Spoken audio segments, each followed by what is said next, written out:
All right, and we are live. Welcome back with Murphy Mac to another episode of the Fitness Beginner Podcast, where we help you get started on your fitness journey. What is going on, everybody? We have a cool podcast episode for y'all today. We have another guest joining us. His name is Yousef. We are going to bring him on. I'm not going to try to pronounce his last name because I'm probably going to butcher it.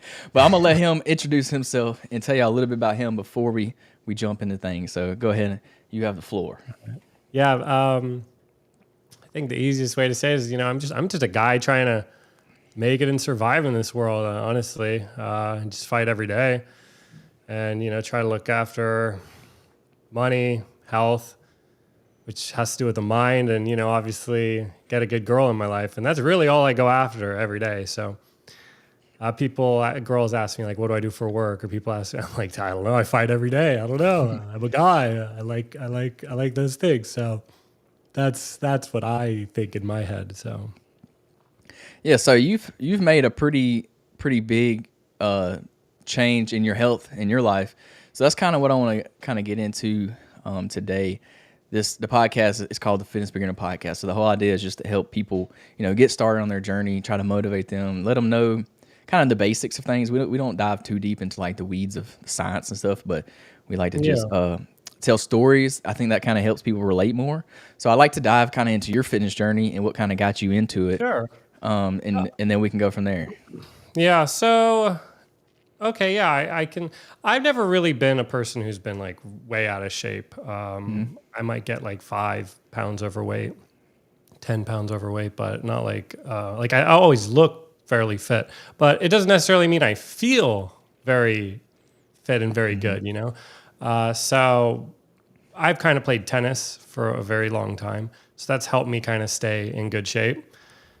And for the most part, just like work out regularly and whatever. But I think the big difference is like knowing what not to do, like what to subtract. Even though you might look good on the outside, you don't necessarily feel as good. You're not really that strong, So like alcohol, cutting out alcohol has been like probably one of the biggest game changers other than changing the diet, which alcohol is still a diet. So, yeah, I could keep talking, but that's a good start, right?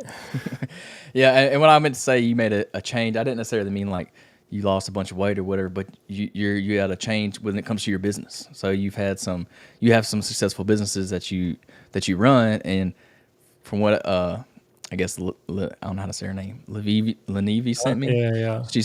That's kind of how you've used kind of your fitness journey to help you be more successful in your business. So how did that change, like getting into the gym, working on your health? How did that change your fitness? Your fitness, your business side of things. Yeah. So business is so hard, especially so I'm a solo founder. I never really taken out any money, so like borrowed from investors. So I don't have like a co-founder, and growing a business is extremely difficult. It's way more challenging than I think anybody realizes, especially how big you want to go. It's very, very, very emotionally daunting.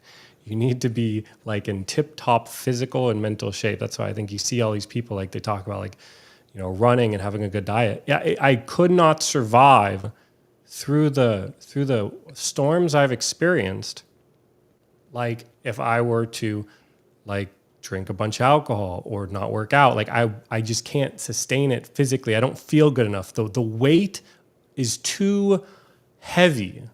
You have to cleanse yourself. So I've reached those points where, and I'm a survivor in business. I've been in business for over 10 years. And most entrepreneurs and businesses don't survive for than 10 years. And I know why. It's just you have to figure out solutions when things aren't going right. And one of those things, is what I've said. You have to be able to handle the weight. Yeah, I like to say like fitness is the foundation for everything. And I think it relays so much into business as well. Because a lot of those, the little things that you pick up from working out, from going to the gym, from being consistent, being disciplined, like all those little things that you build and develop within your health and wellness journey, they relay so much to business, in my opinion. I'm not a successful business owner like you are, but I think fitness could be that foundation. And it don't have to be business related. Like your fitness is going to be the foundation, well, not only for your health, but it could be business, but also like your family, your relationships, because you don't realize it, but like everything that revolves around, you know, working on yourself, it translates into other areas of your life. So I like to say, you know, fitness is that foundation when it comes to anything. It's like building a house. So think of your health as kind of the foundation. That's the foundation of the Yeah. house. And then you build on top of that from there. Here's the thing, though. People talk about health and fitness, and you're talking about it. I know a lot of people who spend a lot of time in the gym and stuff, but they still go out and party and throw away their mind and their health. And I don't think that it's basically like that kind of ruins it. It really ruins it to an extent. You kind of have to treat your body and mind like a sanctuary. So I think you almost have to go even another step further beyond that and just really be careful on what you do, because there's, like I said, there's a lot of people that look super ripped, super fit, but then they go out and party for benders. So many people I know, and I think that it's like a car crash. You go backwards. You know what I mean? So I think they're linked because it's fitness and health and diet and what you eat. So Yeah, there's definitely a mental aspect to it as well. You can work out as hard as you want, but like you said, if you're going out and doing a bender on the weekend, then you're just like one step forward, two steps back. You know, you're kind of diminishing the progress there. So you definitely have to, you know, be there, you know, mentally just as well as physically to kind of benefit from it. You don't want to, you know, kind of ruin all those results that you've been working hard towards. But to me, like fitness helps me mentally as well. Like if I don't go like do my normal routine in the morning, I feel off. Like I'm off for the rest of the day. So it kind of gets me out of whack, and I don't like it. So I think it could be good for that as well, to kind of get you in the rhythm, get your day set up and go. Because I'm a morning person. I like to get up and go in the morning. what time in the morning do you work out? I get up at 4. I try to be working out by 5 to 5:30 in the morning. It's typically by 5:30. How long are the workouts? What do you do? It depends on the day and what I'm training for at the time. Yeah. So anywhere from an hour to an hour and a half. I just signed up to do another triathlon. So right now I'm just doing a little bit of cardio in the morning. So typically it's a little less. It just depends on what I'm training for. So I just got done doing a 100-mile ultra marathon in April. So I was doing a lot of running then. So I changed it up. I do different things. But yeah, I try to do no longer than an hour and a half at the most. And that's just me lollygagging around in the gym. I really could do it in an hour, but I'd just be wasting time. 100 miles sounds rough. Oh yeah, it was brutal. It was an experience, but I liked it. I enjoyed it. It was I'm glad I did it for sure. It was tough, and I'll probably do another one someday. But so I started this little bucket list thing that I want to do. So each year, my goal is to do one big challenge on the bucket list, and this year was the ultra marathon. So Yeah. I'm trying to space them out a little bit, do one a year, not try to put them back to back. Yeah, I thought about it, but I don't see personally me. I was just running 3 miles a day, and so that's 100 miles in a month. That's what I was doing, or 5 miles or 10 miles, but 100 miles all at one time. Well, I will say I was not a runner before I did this. I was not. Yeah. Now I will say I'd done an Ironman before, so I did run training for my Ironman, but that's the only like running I've ever done. I didn't do any running before, and then after the Ironman, I didn't do any running either because I did a bodybuilding show after that. So like I was doing no running then, but then I got back into running. So I don't know. I'm one of those people that once I put my mind to something, like once I have my mind set on a goal, like I'm gonna go all in on it, and I got my mind dead set on that goal, and I'm gonna do that. Like I completely changed my schedule up, my workout plan to specifically for that one goal. So I trained for the ultra in like 6 months. I did it. So I don't recommend that though. I don't recommend doing that. It was not smart. I definitely tore my body up a lot. Like my legs were pretty beat up afterwards. I mean, I recovered in probably like a week, but I definitely wouldn't recommend that. You need to be running for at least a year or two, probably 2 years consistently before you do something like that. Got it. So you're really into it. Yeah, it's like I said. So I grew up playing sports, so I always had something to keep me busy, keep me going. And high school is when I started lifting weights. So I kind of quickly fell in love with fitness. I was always a skinny guy, real small, skinny guy. always like, probably smaller than everybody else. And as soon as I found fitness, as soon as I started putting on some muscle, some strength, I got a little bigger. I quickly fell in love with it. Like I got addicted really quick. So I've always lifted weights, but I always played sports too, and that kept me busy all the way through college. And then after college, I really got into the gym then, but I was already working out, so I still had like a lot of free time from when I would have been practicing at those other times. So I was like, I'm bored. I gotta have something to do. You know what I'm saying? I don't like being inside. I like to get outside and do something. So that's when I found a friend of mine talked me into doing a triathlon. And that one little triathlon led me down this path of doing all these other crazy things. So now it's the start of the bucket list thing. So now I got one thing a year that I'm doing. So it keeps me busy, keeps me disciplined because I can, like I say, once I set my mind on a goal, I'll go all in on that one thing. So it's I like doing it. That's just what I like. It keeps me going, and I love it. Everything about fitness. I love it. I enjoy it. That's why I have the podcast. I try to help people. I don't work in fitness. This is not like a job for me. I do this strictly for a passion. It's a passion of mine. I love doing it. I want to help other people. I want to help other people benefit from fitness like I have because it's done a lot of good things for me in my life. It helps me with, like I said, it's kind of the foundation for me. So it helps me with everything that I do. So I enjoy it. I get a lot of benefit from it, although it can be a unhealthy obsession. I like to preface that it can be very unhealthy. Like running 100 miles, it's probably not very healthy for your body. Doing a bodybuilding show, it's not healthy. Yeah, it kind of reminds me of the brutality of tennis, especially if you're not really prepared and trained for it. Tennis is super brutal. It's just, as you know, you can be like sprinting back and forth, left and right, up and down for hours and hours, and then you play again after that. You play again after that. It's really brutal. You have to be like super. You basically, what I was doing to train for it, I was doing triathlons. I would run, bike, swim, stretch, yoga, tennis. Like it's like working out like 5 hours a day, every day. It's kind of brutal. So Was you trying to like play professionally? Were you training for that? I think at one point in my life, I kind of wanted to. I got started a little too late. Like I can definitely hit the ball. Like I've definitely hit the ball with like a lot of pros, guys you see on TV. I can hit the ball pretty well, but it goes beyond that. It's more of a physicalness. It's you're hitting the ball, but you're running and moving while you're hitting the ball. So it's a bit different, but it does take a life sacrifice. It takes a life sacrifice. Yeah, so tennis is one of those sports I've never really played or got into because it's not really big in the area that I'm in. So not a lot of people here play tennis. But I did see an interesting debate online the other day, and I want to ask you this since you're a tennis player. I saw a thing online that said, who do you think is more athletic, a tennis player or a baseball player?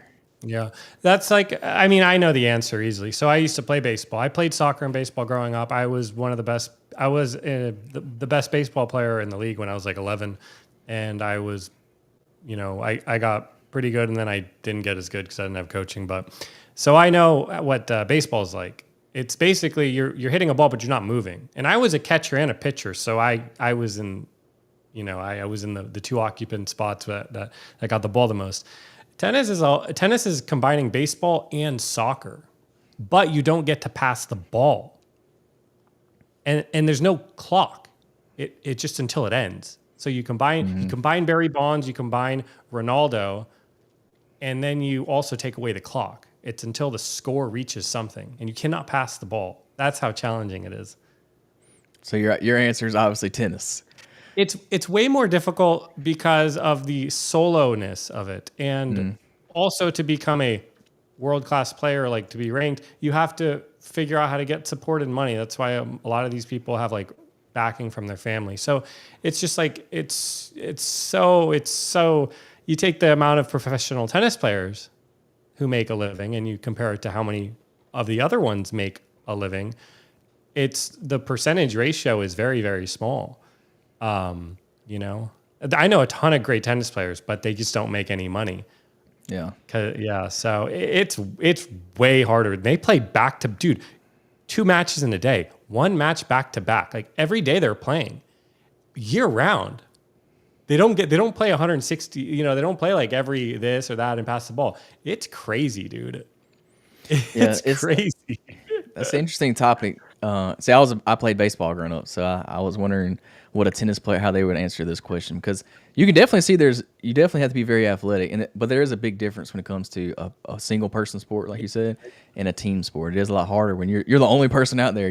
Nobody else is going to make the play. You got to make the play. So I can Now, see how you say it's like soccer, like it never ends. It keeps going back and forth. yeah, and I'm not saying that baseball players couldn't play tennis and be just as good. I'm just saying which sport is more difficult. Yeah, The yeah, I only can thing see I that. thought was The only thing I thought was difficult was the ball going so fast and hitting you in baseball. That was that. Other than that, you can get good at things. Getting hit in the head with a baseball is like kind of not the pleasant part of baseball. Yeah. Yeah, I was thinking like if you put a tennis player in a baseball game, could they hit a 100-mile-per-hour fastball? And my answer was no. But no, then I was like, well, if you put a baseball player in a tennis match, don't they serve it like over 100 miles per hour too? I was like, they probably can't hit that either. So I was like, nah. it's kind of even there. Only advantage you have in tennis, you got a big old racket. A big racket's a little. I feel like you It's- may have a slight advantage hitting the ball with a racket than you would a baseball bat. They're acquired skills. They're not like kids who are not very athletic can still be very, very, very good and world class with enough practice. Like you can, they're not, Yeah. they're acquired skills. Yeah. Yeah, I It's get what not, you mean. If you practice that one specific thing, you could get good at it. I get yeah. that. Yeah, that's an interesting debate. I like that. I would like to see somebody put that to the test. Have like a video of putting some tennis players against baseball players and see how it goes. I think that'd be cool. They would both be very bad. At each other's sport, yeah, If they never played the other one, they would both be very bad. Like I already know. yeah. Yeah. Especially when you're going against a professional in the other sport. Yeah, they would both be very bad. Yeah. That'd be cool to see that. Somebody Yeah, that'll be on YouTube here soon. We'll see it. that's hilarious. So let's get into. So you have what? So you have a few businesses, don't you? You're an author. What? Let's talk about the business side of things. What did Yeah. you write a book on? So I wrote a book. I wrote a book just on the whole business journey, going after money, and the girl complex. Not the girl complex, but like everything that happened with run-ins with girls along the years, right? Because obviously that was something I want in my life, just like every other guy. Like, who doesn't want a hot, nice chick? Well, you got the business thing going for you. Yeah. You're probably too busy all the time. You have to take some days off from work. Yeah. I mean, everything comes at a cost. Oh yeah. Everything comes at a cost. So I just reached a point where I thought I got everything I'd wanted, and I was like, oh, this is something good to tell when I'm not around anymore. So I just wrote the book. I'm sure you saw the title, so probably So how old are you now? 37. 37. Okay. Yeah, I'm kind of in a different boat than you. I got married pretty young. I married my high school sweetheart, so we got married at 22, 23. I'm 26 now. So yeah, we're pretty young. But yeah. So definitely on different paths in life, but hey, like you said, everything comes with a cost. So you got a successful business, so it's a little different. So what is you're a CEO of Humboldts? Is that how you say it? Humboldts Secret Supplies? Is that did I say that right? We call it HS Supplies, HS Supplies. but it stands for Humboldt's Secret Supplies. So what does that consist of? So I just make plant nutrients, like plant fertilizer. I dropped out of college in 2010 to grow, and then I stopped growing, and so I started making nutrients. And I just started with one bottle, one nutrient, and one formula from what I learned from growing, and that caught a little bit of wind. And then I eventually just came out with a lot more products, make products for people now, and it just keeps growing as I push further. So just fertilizer, liquids, and powders in bottles. So you make fertilizer for like farmers? Is that who you're selling it to? Yeah, and just the normal home grower, like if you wanted to spray something on your lawn, or you had a plant you wanted to feed, or any plants, or any sort of any trees, anything growing, So That's interesting. So how did you get into that exactly? You said that's what you went to school for? no, I said I dropped out of school. So I dropped out of school. What were you in school for? Economics at UCSD. So how do you get into growing fertilizer? I feel like that's so like a niche thing. Yeah. So I was growing. I dropped out to grow. You know, like grow. I don't know what you're referring Like to. growing. You probably can't do it over there in Alabama. You get in No. trouble. Okay, yeah, all right. That's what I was thinking. You can't do it in Alabama. Yeah, yeah, No. yeah, yeah. So I Well, started it's legal. growing. It's legal where you're at, so Yeah, you're yeah, good. yeah, yeah. So I started growing in my dorm room with my roommates, and Okay, I that used to makes have sense now. successful grows, and I eventually was like, I gotta go 100%. So I just did that and spent years doing it, 10,000 hours, and figured out how it all worked. And So then that's how that kind of led into the fertilizer side of things. yeah, So now, mhm. so now you just, how do you make fertilizer? How does that? Do you manufacture it somehow, or you grow it? I don't know. I I did. don't know anything about gardening. I I swear. love it, love it. So yeah, so you mix it. So actually, so it's like this, like fertilizer. I can show you. Actually, I got a bottle in the back, but actually, should I? I literally have a bottle in that bottles in there. Should I just show you? Yeah, that's fine. All right, I'll pull it out.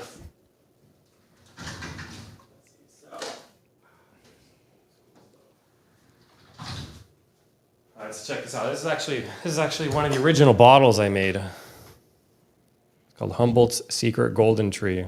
Okay. It's liquid. It's in a black bottle. This is I made in like 2012. That was like one of my first bottles. This is like some newer stuff I've been coming out with. It's like you attach it to like a hose spray, greenify, and make your like lawns like green, nitrogen iron. You spray it on it and it'll turn lawns green. So I kind of transitioned away from the other industry over to like what you might buy or just everybody might buy, you know? So So I just went blank on what I was going to ask you. So I'm trying to think. Like I said, I don't know anything about fertilizer. I'm trying to wrap my head around this. yeah. When you go, so you're selling, you manufacture it. You're the Yes. manufacturer? Okay. Yep. And so you're selling, do you sell mainly to businesses, to like farmers, or are you selling mostly to individuals, to like homes? Yeah. Combination of both, but doing direct to consumer is good. You can also sell it in bulk too, and also partnering if you have the opportunity with big retailers to do that as well. It's a combination of both. Okay. So So so what's the goal with the fertilizer? Are you trying to, is it like organic? I don't know if you can make yeah. fertilizer organic. I don't know how that Yeah, works. so this is actually organic. It's just not certified organic. I don't specialize in organic right now. It's a smaller portion of the market. A lot Yeah. of people are asking me for it, and a lot of people are, it is a demand, but I'm just not. I have other bigger things I'm dealing with right now. So it's actually kind of weird that you say that. That I just don't. I don't do certified organic because you have to kind of certify your facility. So I have a place where I make it all, and then I have to go through a lot of stuff with the organic, and it's just a very big project. So you have to elect what you can't do everything at once. You have to pick like the biggest ones that are most important to do. So Yeah. The organic is a smaller market, but I think it's starting to get bigger. Like people are starting to get more into like buying organic foods and things like that. So I think that's yeah, you may have a future business opportunity there to go down that path, or at least hopefully we start going down that path. I think we're on the right direction as a country. I think of getting, starting to eat some healthier foods and get some of that junk out of our diets that we eat so much here in the yeah. States. You asked me what the real goal is, though. The goal of any entrepreneur in business is, and probably what most people want, is freedom. And you get freedom by being able to make money. That's really the goal, is you want to be able to make money. Yeah, you can have an impact on society. Yeah, you can do this or do that. But if you aren't making money and you aren't having freedom to do things, you're in a lot of trouble. Because that's the whole point of being an entrepreneur. Some people are like solo entrepreneurs. They start businesses, but they don't actually build a business. It's just a job. They just get like a solo job. They don't have any employees. They don't have anybody doing stuff, So the whole goal is freedom. Some people say, "Oh, to grow it and sell it." You don't necessarily need to grow a business just to sell it if you really enjoy it. But you'll know internally when that time comes if you really want to do that and you want to move on to something else. But really, the whole point is to make money, and you do that by selling units. The more units you can sell, and also not increase your expenses too much, the more money you can make. So, how many units are leaving your place a day? That is a very big indicator. And how much are you making on average per unit and of which product? So you have to have the ability to make massive amounts of product and also send it out without error, which takes a whole lot. Like you're talking that's a whole lot of work there. You know what I mean? Storing and selling product and complying with everything. So that's really the goal, is just to make money. So do you see it? Do you see yourself doing this same thing in 10 years, or do you see this like opening up other doors for you to go into other areas? The thing is that, it's a good question. It's a great question. So the doors are opening, and they're continually opening, weirdly enough, right now. I don't know what kind of momentum I'm on, but the doors keep opening, and big doors, like world's biggest doors, and some things just keep opening for me. And I think if you just keep going and you don't stop, you never really know what's going to happen. What I found is literally one person can have a very big impact on your life, whether it's, or a multitude of just one people. So it's fun, as long as you're having fun. Sometimes it's not so fun. And then those times you're like, oh man, what do I do? But if you can have fun and have freedom, and you can work towards something that's like bigger than you could ever think of. The coolest thing is when you work towards something that's like so big, you don't even like know how you're going to do it. And the cool thing is with AI these days and ChatGPT, it can help you a little bit. But that's the coolest thing. Going after something that's like so big and you're just like, how am I going to do this? But you just start doing it and things start coming to help you. So I don't know whether it's God or the universe, but some things just pop out and help you sometimes. So that's what I found. Yeah, you mentioned you don't know where one door may lead you. You were in college at one point, then you were growing, and then now you got fertilizer company. So it's you probably never thought you were going to be making fertilizer in your life. It's probably not something you thought of growing up. No. When I was a kid, I remember I got a story of somebody in my family telling me about the pet rock and how they sold millions of dollars overnight. But then I also remember them telling me, like, when I was 6, about like Miracle Grow. I definitely remember that. So, but those are just like things I was told as a kid. I never thought I would be making fertilizer in my whole life. You're right.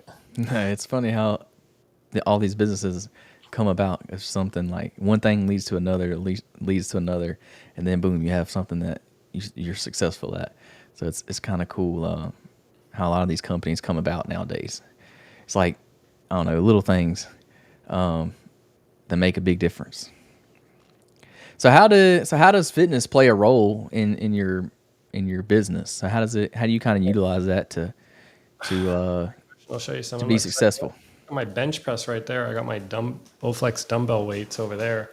I got my whiteboard, so I don't have to go anywhere to the gym if I really want to pump out like a 30-minute workout, full body, So, I mean, I needed to stay sane. I also like looking good, I don't want to fall out. But what I've also noticed, and if this has anything to relate, just recently changed my diet, shed like 12 pounds. I got super shredded, and all I did was just ask ChatGPT, what do I eat to look like this person? And boom, I just did it. It was brutal at first, but over 3 weeks, I lost 12 pounds, and I'm super shredded. And it's given me a crazy energy. Like, it's been one of the most impactful things in my entire life, is changing my diet, because I thought what I was eating was good, but it wasn't right. And it's completely changed my entire life. I would say it's one of the biggest, most impactful things that's ever happened in my life, changing my diet. Diet is key. That's the main thing. I would say diet is probably 80% of it, and then your working out is probably the other 20%. And diet is such a you don't realize how bad you're eating until it's like you said, you go really hard on something and you really dial it in, and then you feel better and you're like, oh, I was really eating bad foods. Yeah. And I didn't realize how bad it was affecting my body, because you just got used to it. You got used to feeling that way, and then you changed it and you're like, oh, I feel a lot better. Oh. And that's what people need to realize. So that's why I try to get the message out there. Hey, change this food, this junk that you're eating, and it's gonna make a huge difference in your energy levels, how you feel, your mood, your mental, your clarity, all that kind of stuff. It's gonna make a huge difference. Yeah.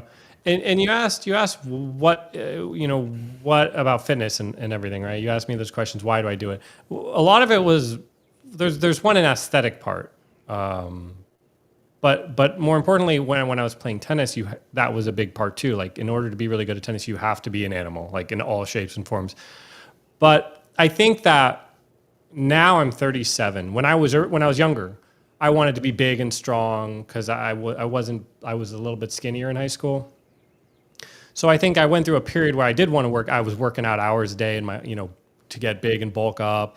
So, I looked a little scarier, and I did like one competition like you did when I was younger. But over time, I have kind of, it's not what has caused, like, I don't experience a ton of pain from missing out on being like huge. Like, it's just not something I want to do, because also it doesn't really play good for a tennis player.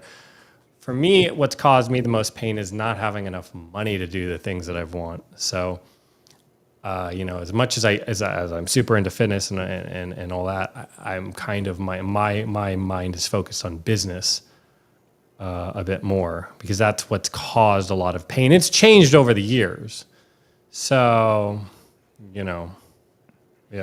I like how you're honest about it. Like you said, you like doing things for money. You want to look good. Like I like how you're open and honest about it, because a lot of people, I feel like, well, they're not as transparent on that. They'll try to beat around the bush. But hey, I agree with you. Like, I like to work out because I like to look good. I'll be honest. Like, Yeah. it makes me feel better knowing Well, that I feel good yeah. in my own skin.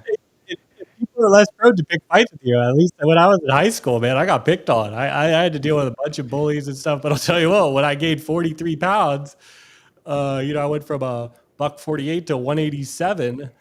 They did not mess with me anymore. They kind of were like, Yeah. in high school. So it does play a big role. I think Yeah, too. I definitely agree with that. I do it for other reasons, but the aesthetic reasons are definitely part of that, and I'm not afraid to admit it. But that's not the only. The good thing about fitness is it has a lot of other benefits, but a side effect of fitness is you look good aesthetically. That's kind of a side effect of it, so it's a win-win for me. So I like doing it as well.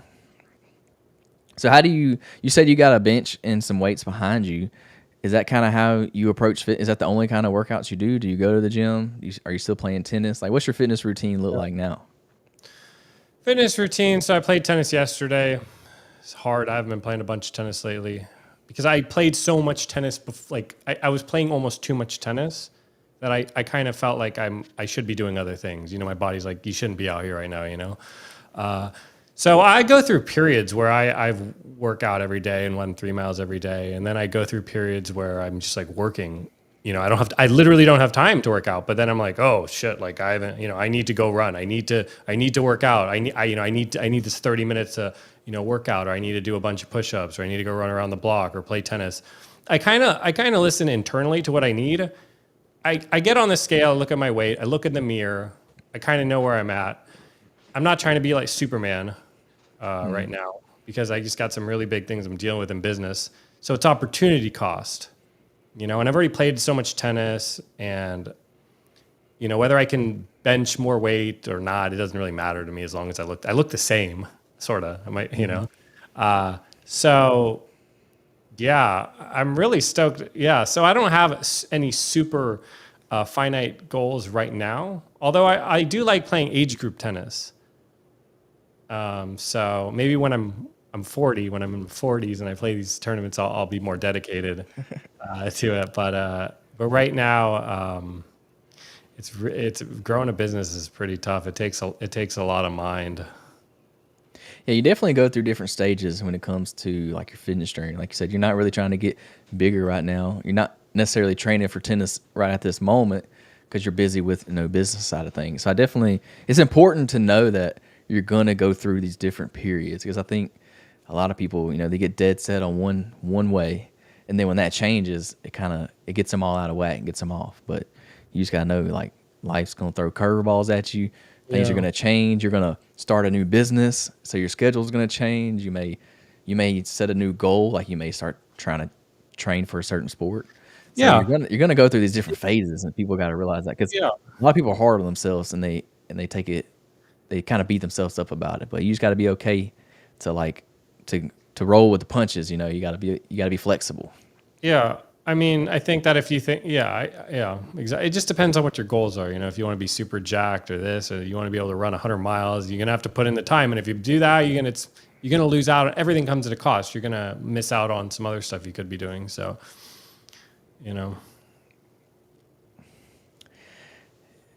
So what would you say to someone who thinks that they're too far gone to turn their life around through fitness? Nah, like are they overweight, or are they don't look good, or are they But or they they're just think they tell themselves, "Hey, I'm too far away. There's no coming back now." It could be overweight. It could be overweight? you know different things. Dude, it's so easy these days. I'm telling you, dude. Chat GPT, all they have, if they're overweight and they actually want to get super fit, or not super fit, let's say drop a lot of weight, shed a lot of the fat or whatever, they can just ask Chat GPT, what should I eat, and take a picture of everything they eat, and then and then ask it like every time they're about to eat, what time it is. Oh, should I eat? This is what I want to look like. It will literally tell you all the answers. And then when you're starving, you can say, "Oh, I'm starving. I'm freaking out." It'll say, "That's normal. That's normal. That's normal. It's okay. Just fight through it." It's crazy, dude. This was never around back then. Never, it's insane. It's way smarter. It's crazy because it pulls on data and information that you just never know about in so many realms. So, in terms of losing weight, I mean, all they have to do is just live one day at a time, and the results will come if they just listen to ChatGPT telling them what to eat based upon getting all the data where they are and where they want to be, what they want to look like. So that's in terms of a weight. Then in terms of getting strong, well, that's a different one. I don't know. Ask it again. I don't know. That's just a different one because you got to be at this. I look at it as there's a weight, and then there's a mirror, and then how far you can run without getting tired, and how many weights can you lift without getting tired. It's like a few different things. It's like the actual metrics of what you can do physically, based also on what is the real number that you weigh and what do you look like in the mirror. You can't fight that. Somebody, my brother is like, "Oh, I did this. And blah. Show me the scale. Show me the picture in the front of the mirror and on the scale. That's all I care about. I don't care if you bike 200 miles or whatever. The mirror and the scale don't lie. So that's the way I go about it. Yeah, I like how you bring up the whole Chat GPT thing because one, I love Chat GPT. I love using it, but it can tell you so much information. And literally everything you want to know is at your fingertips. You just type it in and you'll get the answer. But I think people's problem is they have all the information they need. They just don't do it. Like they just don't. They know I shouldn't eat that. They know, oh, maybe I should get up and go for a walk today, or maybe I should work out today. But they just choose not to do it. And I don't know how to get people to do it. You have all the information you need at your fingertips, especially with Chat GPT now. You can figure out what exactly you need to do. Plug in all your information, like you said, type it in, your body weight, your age, your sex, all that kind of stuff. It'll tell you exactly what to do. But then it's up to you to actually do it. You have to actually do the work. Nobody else can do it for you. So people have a lack of accountability. I think lack of information is not an excuse anymore. There's no such thing as lack of information anymore. You have all the information you need.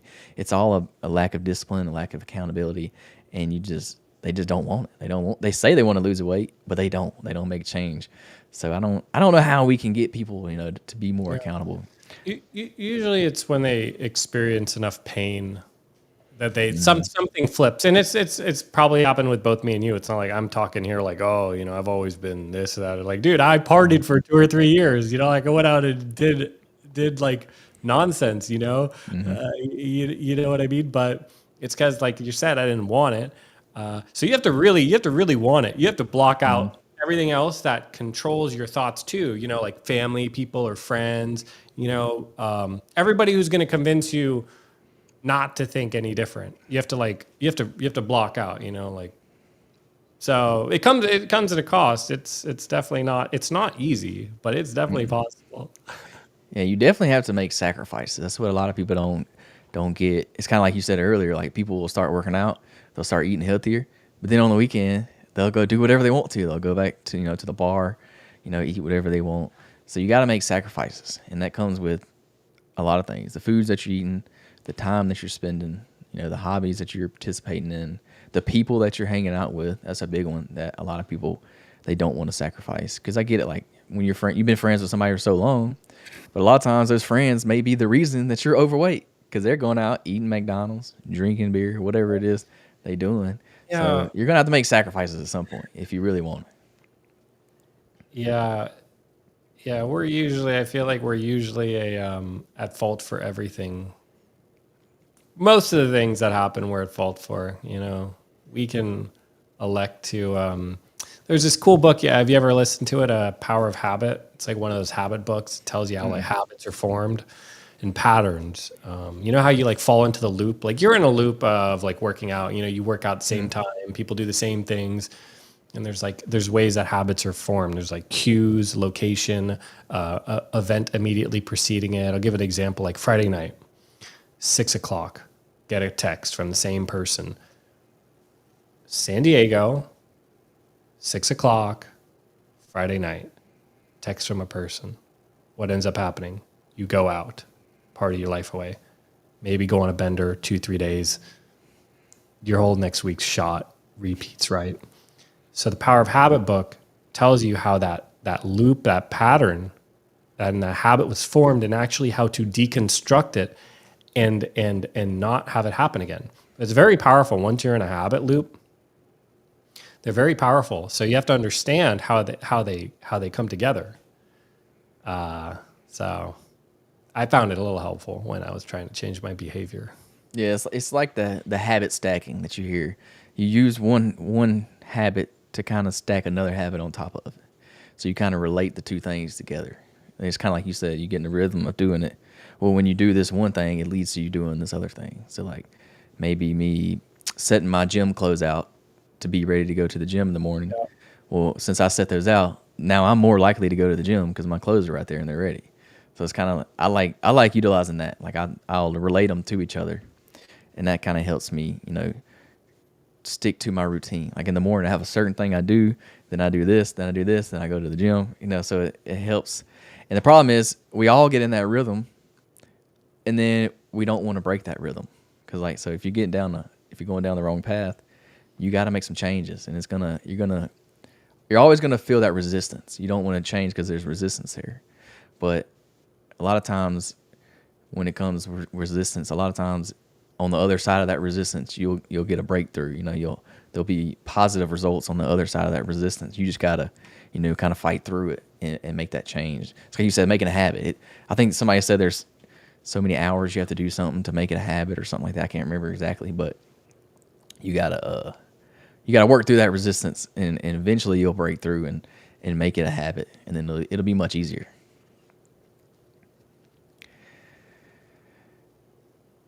So how did your discipline in the gym kind of spill over to like other areas of your life? Yeah.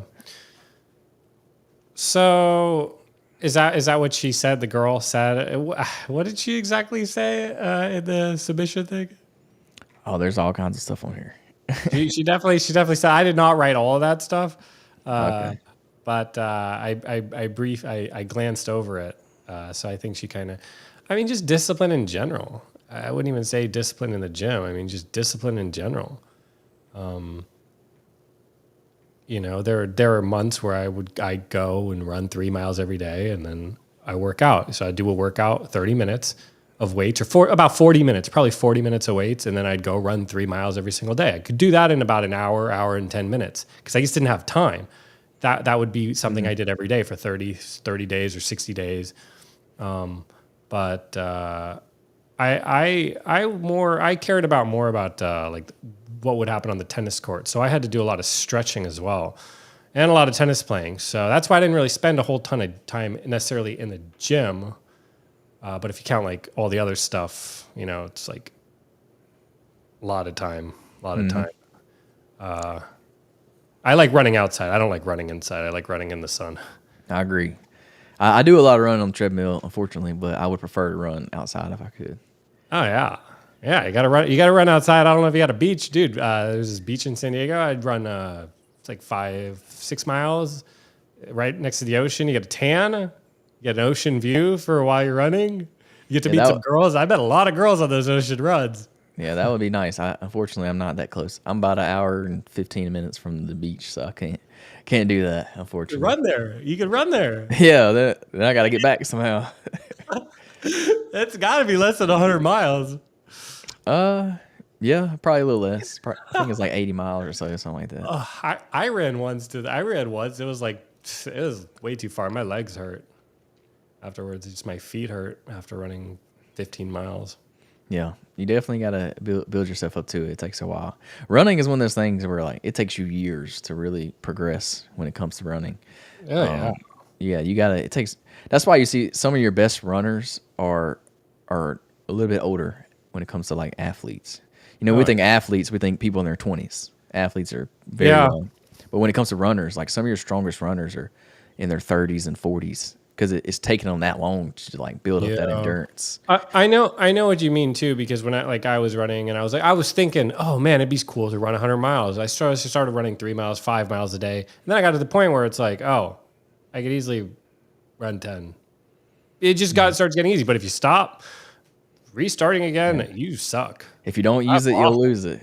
That's for sure. Dude. I even said, I'm like, dude, it takes, you run a mile, next day you run a mile, next day run two, three, four, five. It takes a while, but you build up quick and you lose it quick. That's for sure. But the next time you go back, you'll build it up even quicker because your body kind of remembers a little bit. You Yeah, a kind of have little. that muscle memory. But yeah, Yeah. it's crazy seeing a lot of these ultras, the ultra marathons. A lot of people run them are people later in life, not later in life, but like older people, like in their 40s, 50s. A lot. You would think it'd be more younger people, but it's not. There's Yeah. because these people have just been running for so long. And a lot of running is obviously like your legs and feet have to be able to handle it. You got to get like the right nice socks and shoes, but it's more of the mental Oh ability yeah. to, because you're just like, man, once you start feeling physically bad, then your mind kind of starts. It's like a war on your mind, especially if you do it with no music too. Yeah. Music can way help. Yeah, the running is very, very mental, and I think that's why people like it so much. They get addicted to it because it's just you and your own thoughts. You know what I'm saying? It's kind of like therapy for some people. They get out there Yeah. and kind of torture themselves. So why have you ever thought about, I'm guessing you probably thought about this. Why have you ever thought about like starting a supplement company where you sell like a supplement product? I don't know what you do for work. But if I you're work in construction. I'm a project manager for a construction project.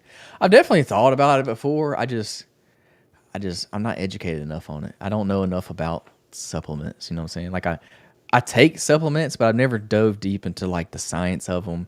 How they're affecting Yeah. all affecting your body. I feel like I would need to do a lot more research before I got into something like that because I wouldn't want to just sell any product. There's a lot of like, I guess they call them white label supplement companies out there that you can just a manufacturer makes them and you just slap your label on them and Yeah. sell them. See, like I don't think I would want to do that. I think I would want to like kind of not necessarily manufacture my own product, but I would want to know the process, how it's made, how it's working in your body, and I don't know enough about it. Like I would have to do a lot more research on it. I definitely would be interested in that before. I've thought about because I'm trying to. Eventually, the goal is to work in fitness somehow. Eventually, I don't know what that looks like at the moment, but I want to. Eventually, I want to work in fitness. That's why I like to make content. I make a lot of fitness content. So that's kind of the route that I'm going down right now. Is trying to do the fitness content, but Yeah. I've definitely thought about the supplements before. I've thought about like fitness clothing before because nowadays you can get manufacturers to make it for you and you just kind of Yeah. slap your logo on it. But I don't know. I don't think I'm educated enough on the supplements to because there's a lot that goes into supplements if you really want to like dive deep into the weeds of trying to figure out how to manipulate all the ingredients in one supplement to maximize this or that depending on Oh, what you're going for. There's a lot to it. there's definitely a lot to it. I mean, it's a lot easier said than done. I was just curious though. I was just Yeah, curious what to ask. I mean, you could definitely go like the easy route and just get like a white. I guess don't they call it white label? Is that the right term? Yeah, Like, I mean that's what I mean. I'm yeah, saying have your product made. You don't. I yeah. would not recommend trying to make it. That Well, is no, a I wouldn't brutal manufacture it, that but is you a could. brutal journey. Yeah, I wouldn't manufacture it, but you could kind of create your own product and let somebody else manufacture it for you. But I don't know. I've never got into it enough. I don't know. I feel like that's a lot of. I don't know. It's not really much of a risk because I feel like you can start that pretty cheap? Because you would just start with one supplement and then kind of work your way up from there. You could probably start it for under 10 grand or Yeah, around 10,000. You could probably get a good jump somewhere around that. Plus your time, maybe 15 grand plus all your time. You could take a good stab. yeah. I've never done like my own business, so I guess I'm just not. I don't know enough about it. Like I feel like I would need to be more educated on it before I sold it, because I wouldn't want to sell a product that I didn't know like all the ins and outs about it. I would want to be well educated. That way, if somebody asked me about the product, I could definitely answer it. Which Yeah. I know if you started your own company, you would learn more about it as part of the Yeah. process. But it's just not something I've gone down that path yet. I'm still figuring it out. I'm trying to do the whole content thing right now, so we'll see where that takes me. Yeah. Don't do it unless you have a crazy burning desire to do and you don't think you'll ever give up. Yeah, that's the thing. I like supplements because I take them. I utilize them in my own thing, but I don't know if it's something I'm necessarily like passionate about. But then again, it's probably one of those things like you'll never know until you try it. So like Yeah. you never know if you're passionate about it unless you dive deep into it. So, but I've never been the one. I never like really looked into like the ingredients on each. Like I take a lot of pre-workout, or I take like hydration mixes and things like that. I've never What do you really take? say what. What do you take? I take pre-workout for my weight training sessions. For my endurance sessions, I will like for running or biking. I will do some G1M Sport, if you know what that is, from BPN. It's like a carb mix, carb power. It's made out of like cluster dextrin is the carb source in it. So it's just like a quick digest. It's a liquid. It's a powder, but you mix it up in water, and it's just a quick digesting carbs that you take right before you work out to get some carbs in. I take creatine, and of course I take protein powder. But I've never really got like into the weeds of all the ingredients and how they interact Yeah. with each other, Of how you course. digest them, and things like that. I've never. Yeah. Interesting. I take a very similar blend, but I don't take it for I don't take a pre-workout for working out. Usually I take stuff specifically for when I play tennis. That's like has dextrose in it, some carb stuff. And then Yeah, if you've never taken pre-workout, don't take it. I don't like the caffeine. Well, I'm fine with caffeine. It's just the pre-workout's kind of addicting. I'll be honest. Like I never used pre-workout until I got out of college. Like I worked out for 8 years before I ever touched the pre-workout. But then it's like once I started using it, now I don't want to work out without it. It's like it makes your workouts that much better. Like it works. There's a reason people take it. It works very, very well. But then if you get used to taking it, then it's like you don't want to work out without it. Well, isn't there usually a lot of caffeine in the Yeah, pre-workout? different ones have different amount of caffeine, but like you build up a tolerance to caffeine, so it don't make me like jittery or anything. I'm used to it at this point. But if you are prone to like not prone to if you don't handle caffeine well, you definitely want to start with like half a scoop and then work your way up. I wouldn't take a whole scoop because you may get a little jittery off of it, and it does have different effects on different people, and what I've learned is different brands will affect you differently too. Like you can definitely tell they use different ingredients because they'll make you feel different. It's hard to explain. You would just have to take it. Like some of them will make you sweat more. Some of them will make you feel more jittery. Some of them will give you more of that like tingly feel. You've probably heard of people say that they feel tingly. Like some of them will get that. So it's just all depends on the brand and which one you're taking and how much of you take. How much of you take it plays a big role because you can like 1 scoop versus 2 scoops could be completely different ball game. It could be just right amount, or you could take way too much. Yeah. Well, I mean, 4 shots of espresso and 2 shots is a big difference. Yeah. There's a big difference between 2 and 1. Yeah, you definitely gotta be careful taking it. If you're not very good with caffeine, I would caution you when it comes to pre-workout. Be careful taking it because you can, kind of, it can make you real anxious. Like if you don't handle it well, you can get real anxious, and it can even make you like throw up if you take it on an empty stomach and it don't sit well in your stomach. Yeah. I would definitely eat some food. Eat some food before you take it because it can. If you don't sit well in your stomach, it could give you problems. So got it.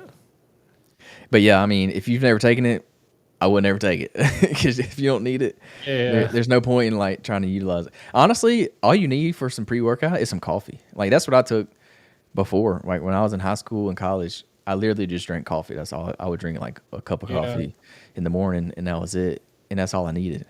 But then after I started working after college, I had to start working out in the afternoon. So I needed a little pick me up before my workout. So I would take some pre workout, and that's how I got started taking it. And now I take it a lot. So it's not the best thing, but right now I'm only working out 3 days a week with weights. So I only take it 2 to 3 times a week. But there's been weeks in the past where I was working out 6 days a week, and I was taking it 6 days a week, which is probably not very smart, but I did it. But my body can handle it. Like I've gotten used to it. The caffeine and stuff Yeah. don't really bother me because you build up a tolerance to caffeine. Like You build up. Yeah, you do. yeah, your body like 100 milligrams of caffeine for me is nothing. Like it don't affect me at all. But for some people, 100 may be a lot. Like you may be bouncing off the wall with 100 milligrams of caffeine. It just depends. Yeah. So you definitely can build up a tolerance. And I'll do breaks on it for after a while. Like if I've taken it say for a month straight, I'll do like a caffeine, not detox, but like a not, what's the word for it? It's basically like a detox. Like I'll tone it way back to where like I'm not taking it, or I may be taking a lot less, or maybe I'll just drink a cup of coffee, and that'll bring my tolerance level way back down. So then I don't have to use as much. So I will do that every now and then, which is I probably should do it more often, but it does help. Got to be careful with it. I've found I need to be careful with it. Sometimes I'm just in a bad mood, like just a bad mood, and it's because I had too much caffeine.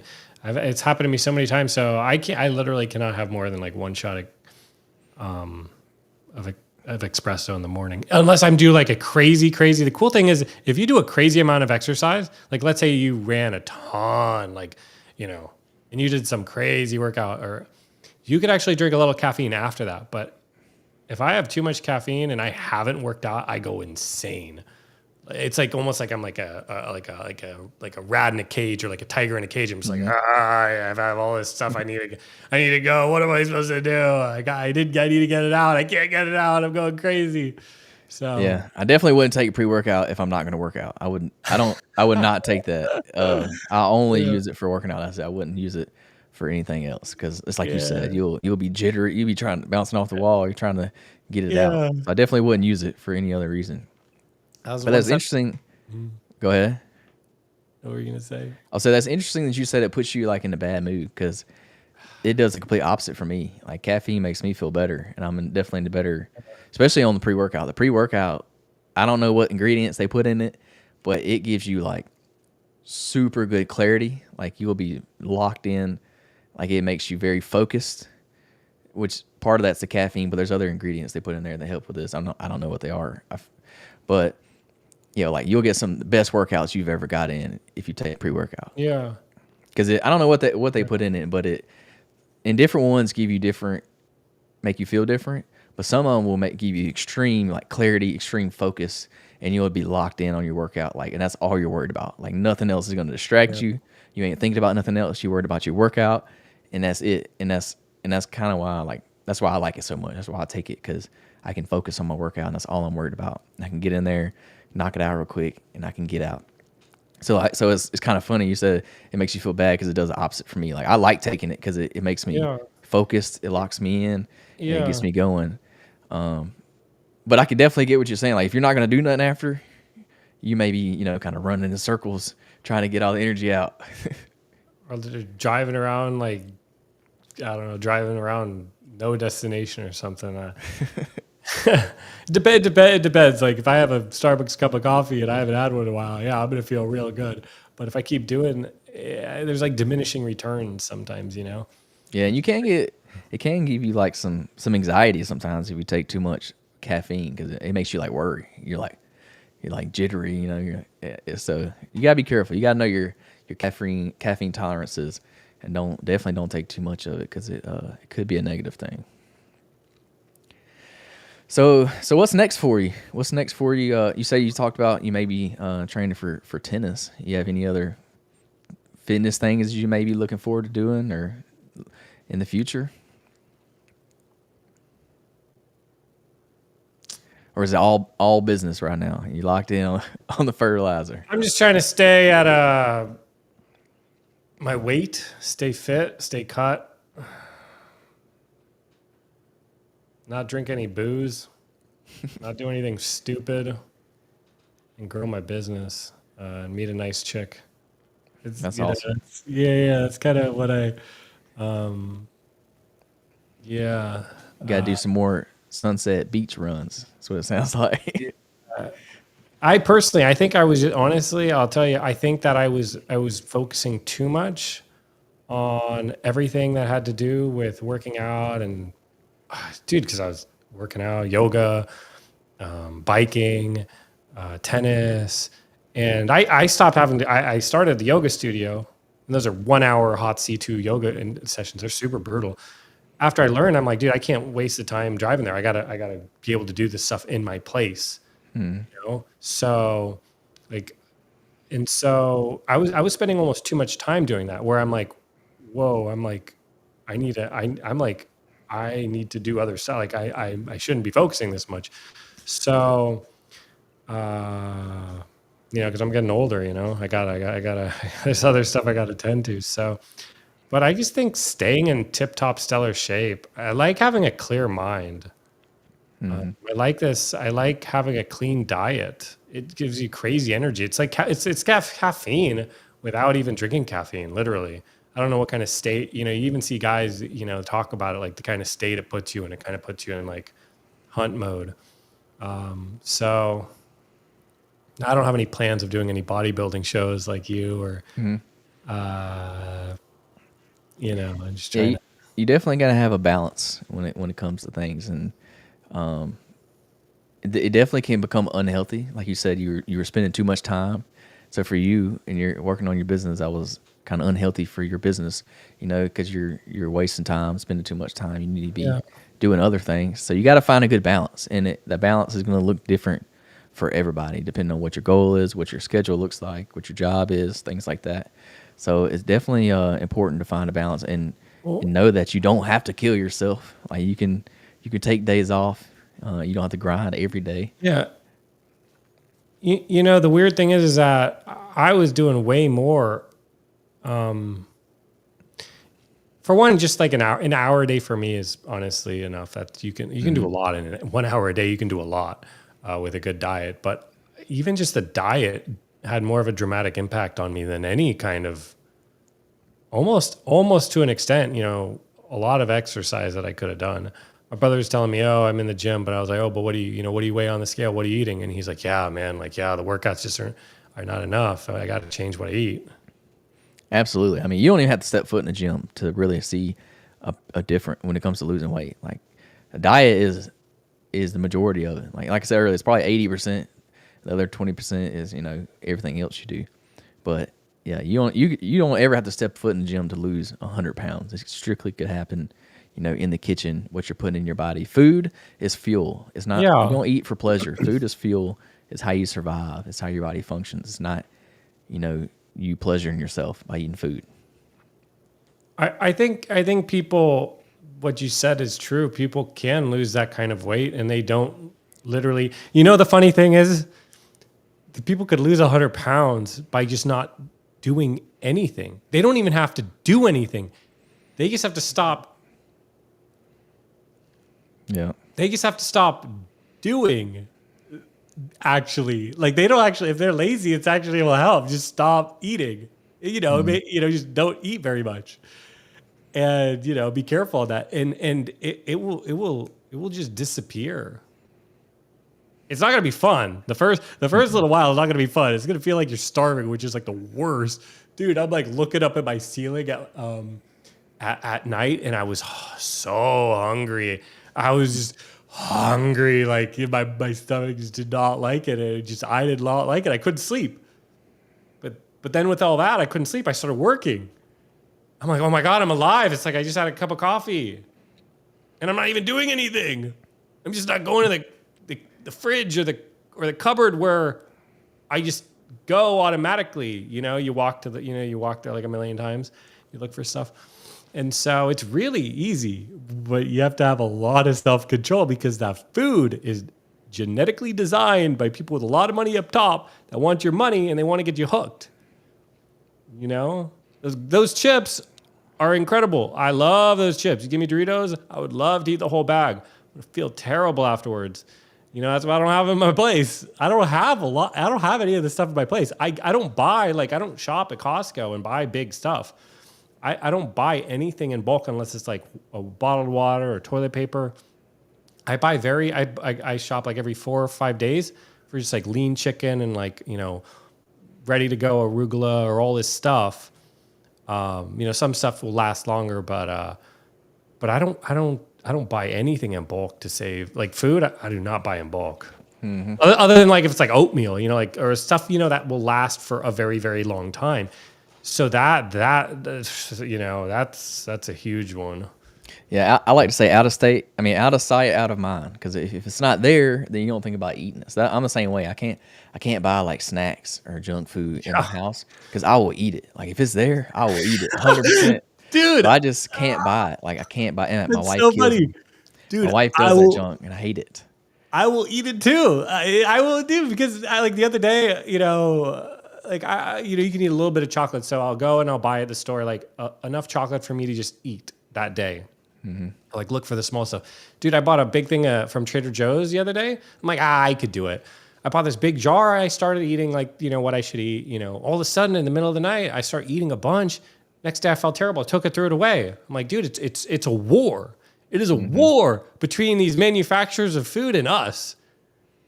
The bigger our tummies get, the more we eat, the more they make. With everything that we eat, it's like money goes in there, even if it's small percentages of a penny, with each bite, it adds up, So it's literally a war. Yeah, it's out of sight, out of mind. That's how I live. Because if it's in my house, it's gonna get eaten. So I just can't buy it. My wife, she'd be buying snacks, and I'll be eating them. I get on to it. How do you do it? So how do you do it with a wife, though? How do you do it with other people living in the home, though? See, that's what I live alone. I don't know how does that work? It's very tough. The best way to do it, I would say, is your spouse has to be on the same. Y'all have to be on the same wavelength. Y'all have to be thinking the same. So y'all have to be, she needs to be wanting to eat healthy, same as you're trying to eat healthy. Because if one of y'all is off, it's the other person. You're gonna influence each other. It's like I said, my wife buys snacks all the time. Guess who eats the snacks? I do. And I tell her, I'm like, you gotta quit buying these. Like, you can't buy these no more. You're not allowed to buy them. And guess what? Every time we go to the grocery store, she'll come home with some other snack, and it kills me every time. Like, you gotta quit doing this. What are they? Oh. Like the last thing she bought was we were at Costco. Actually, she bought these.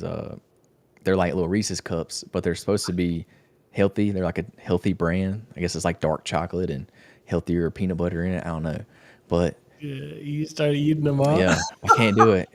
She buys these little grapes. They got like sugar, like sour candy on them, and they go in the freezer. Man, I'm eating those too. One of my weaknesses is peanut butter. I love peanut butter. Dude, I love peanut butter. It's got so many calories. I love peanut butter. The Reese's peanut butter cups are my favorite as a kid. I didn't buy it for the longest time. I did well. I was like, you know what? I'm gonna buy some peanut butter. Got the peanut butter, ate the whole jar. I was like, nope, not buying peanut butter again. I can't buy it. Dude. I love peanut butter, but I can't buy it because I have no self-control. I will literally eat it with a spoon. Like, it's so good. Dude, I love can't do it. I used to eat it all. Dude, I love peanut butter, and almond butter is pretty good too, but it's got a lot of calories. It is very, very calorie dense. And you don't realize, like, you don't realize how small the serving sizes are. It'll say, like, the serving size of peanut butter is 2 tablespoons. 2 tablespoons, 180 calories.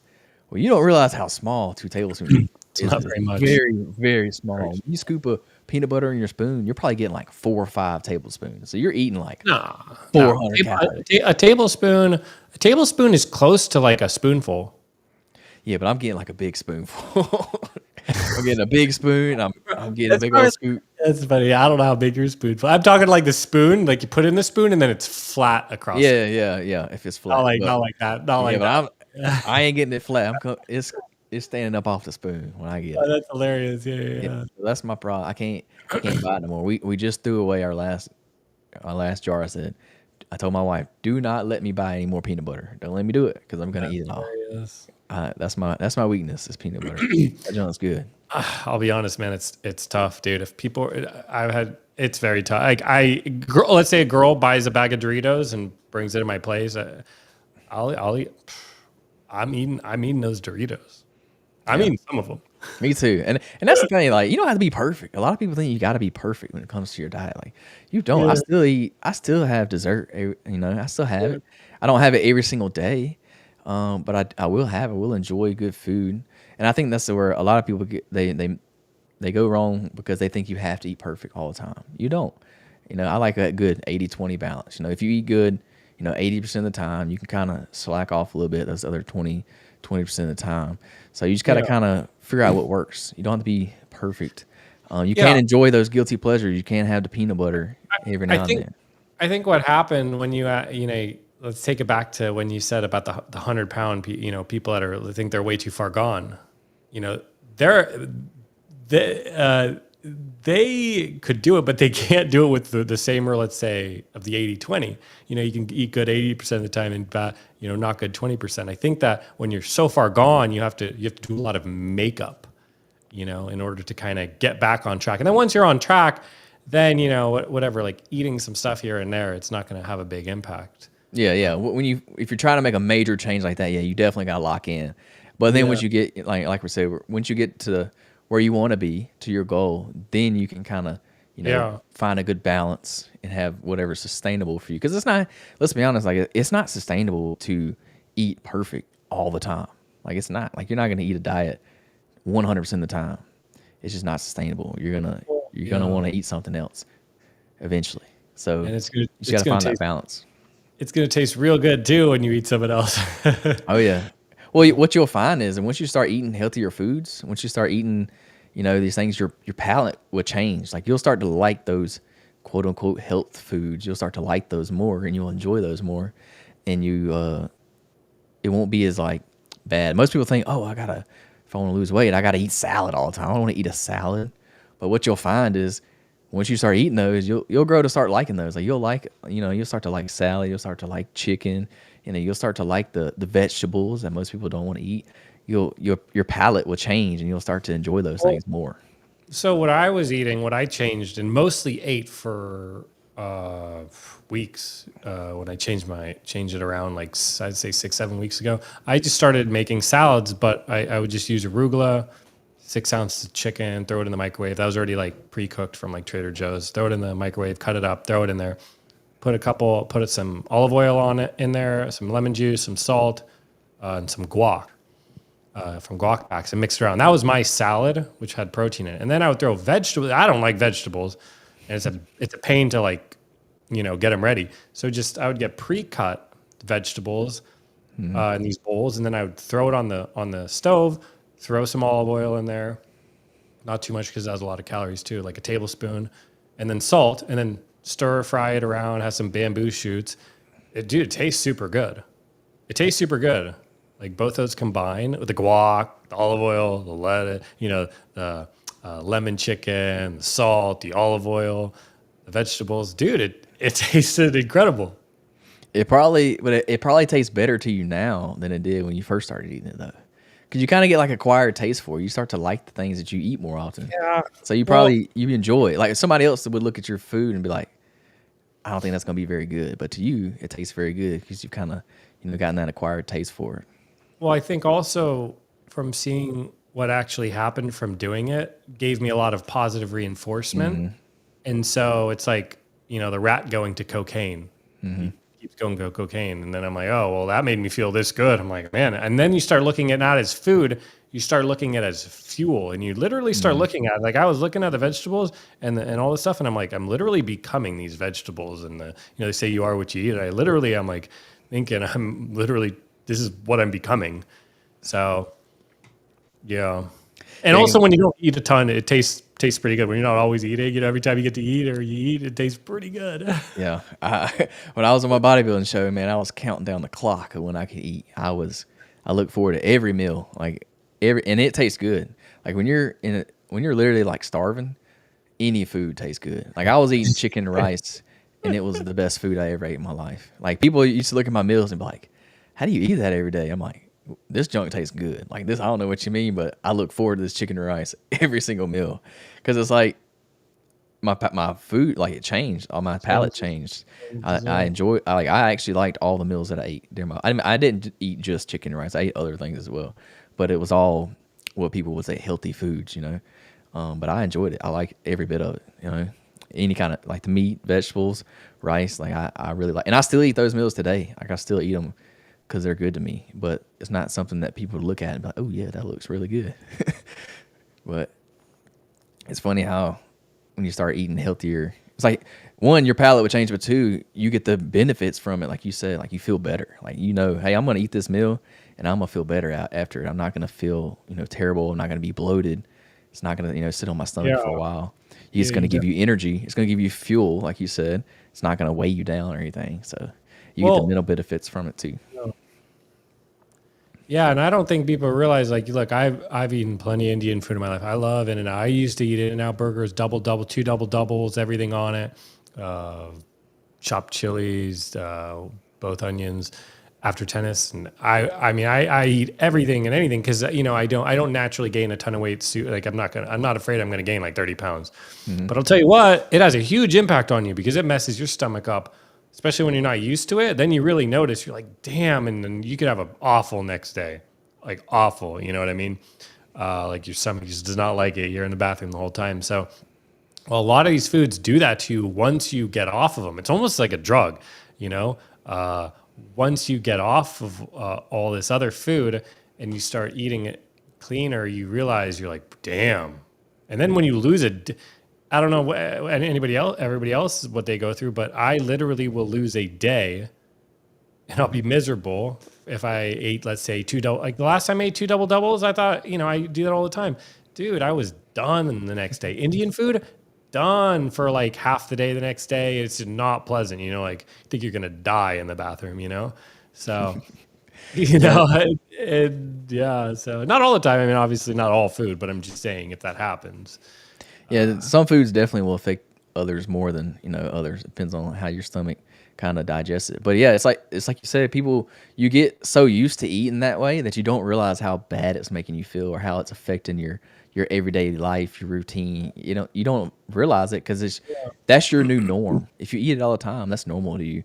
But then once you change that up, you really see those benefits from it. So Yeah. it can go that, like you said, the diet is huge. It makes all the difference.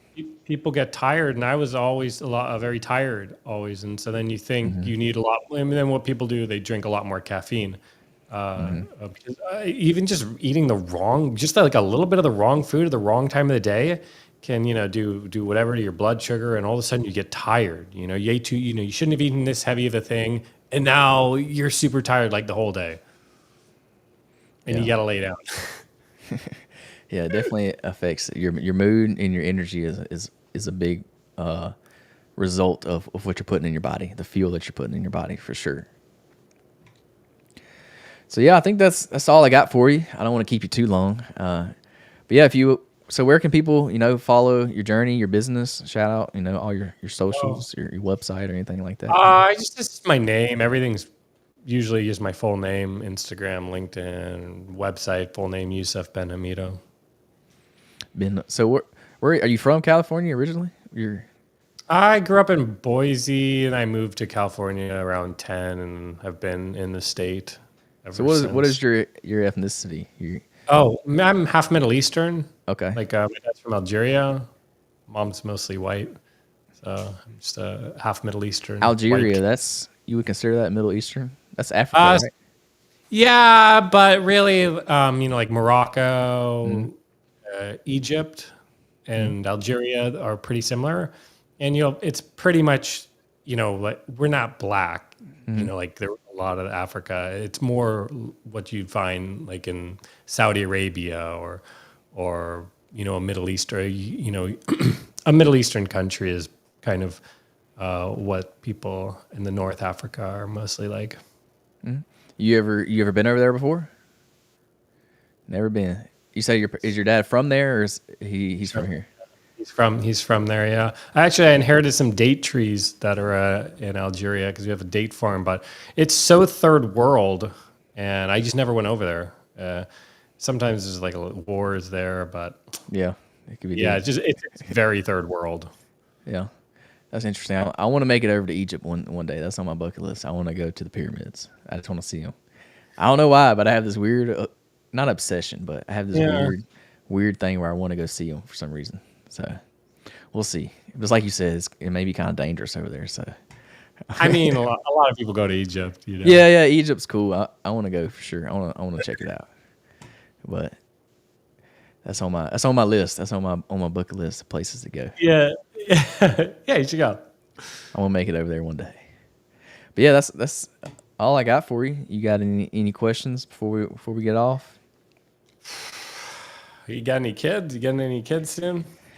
No, we don't have kids. We are planning on having kids, but we haven't started trying. We have a big vacation plan this year, and then so we're thinking about maybe next year we're gonna start. My wife's starting to get my wife's brother just had a baby, so she's starting to get a little baby fever. So she's been hitting at it. She's been hitting at it, but we're still trying to hold off. We're going to Greece and Rome in October of this year, so we're trying to hold off really? for a little bit. Mhm.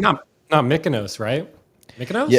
Yeah, we're going on a cruise. So and Mykonos is one of the places we're going to. Yeah. I'm going to Mykonos.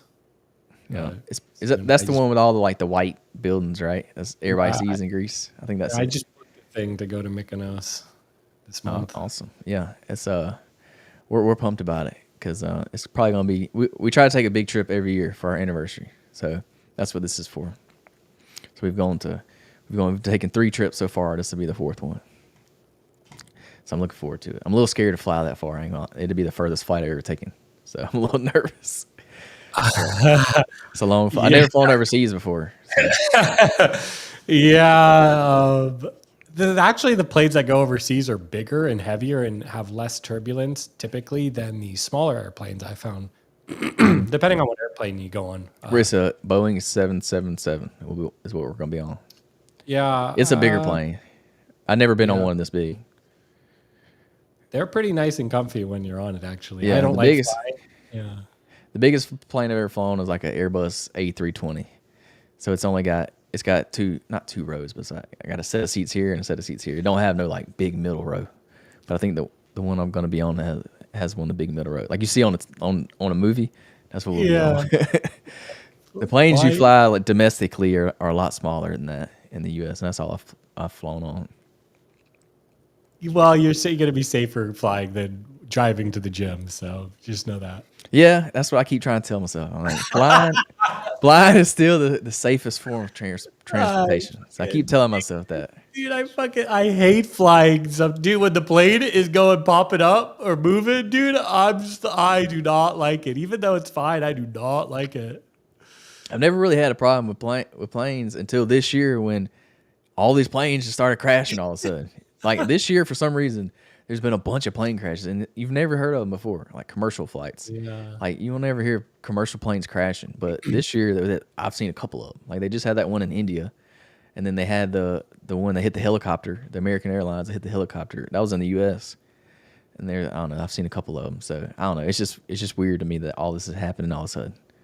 The same year that I'm flying across overseas, I'm like, this would happen. I mean, if it makes you feel better, there are a lot of plane flights every day. Like there's a lot of plane flights. Yeah. So. Yeah, it's like the amount of planes that crash is like less than 1%. Like it's the safest form of transportation by far. Yeah, definitely. Definitely not 1%. It's like one in it's like 1 in 10 million that a plane will crash. Yeah, it's not very common. Yeah, but it's like lottery. Yeah, it's like when it does happen though, it's a big deal. So like everybody hears about it. So it's kind of scary. It's a big deal. They were talking. I saw this video how they were talking about plane. Like if the plane's gonna go down, there's I don't know if it's a real video. I just saw a reel and it was the plane separates and then a parachute. Yeah, that's a new thing they're working on. It's not in production yet, but I have seen where they're working on that. It's supposed to be like a. I'll tell you what. If I had a private plane, I would definitely have my own parachute. Oh yeah, for sure. Yeah, absolutely. That would be cool though when they start making those things, a parachute on the plane. That I definitely think they need it. But I have heard where there's like um, in order for like a commercial plane to fly to malfunction, like 5 different things would have to happen for that plane to come down. Like it has 5 different Yeah, safety factors on it that would have to mess up before it would crash.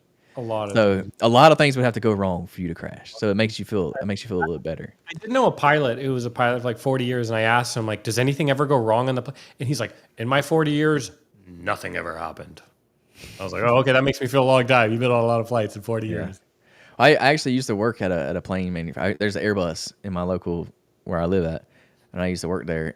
And they have like them planes have a whole separate like backup engine on them that you don't even realize that it'll drop down below it, and it helps guide you down. Like if both your engines went out. Well, first off, Really? those planes they can function off of one engine. So like Yeah.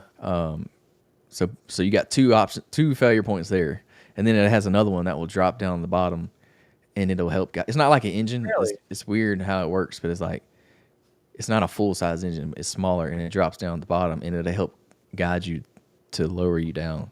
I don't know how it works. It's way above my head, but I used to work at the manufacturing place, and I forget what they call it, but yeah, there's a bunch of safety mechanisms that have to go wrong before the plane would ever crash. So, Yeah. but yeah, I think that's all I got for you. Yeah, y'all check them out. You said Yousef Benhamida. Did I say? I did not say that. Pretty good. That was pretty good. That was right on. Benhamida. That's pretty good. Yeah, there you go. Yeah. Yeah. All right. Well, thank you for joining the podcast. I enjoyed our time learning about fertilizer. Honestly, didn't know anything about it. I'm not a gardener. I have to admit, I'm not a gardener at all. So that was pretty cool learning a little bit about that. But yeah, thank you for joining the podcast. I appreciate our time, and good luck to you in business, also in your tennis journey. I hope you get some wins out there. Enjoy, get you in some of them tournaments and practice them. But yeah, you have a great day. I appreciate you. But yeah, y'all tune in again next week for another episode of the Fitness Beginner Podcast.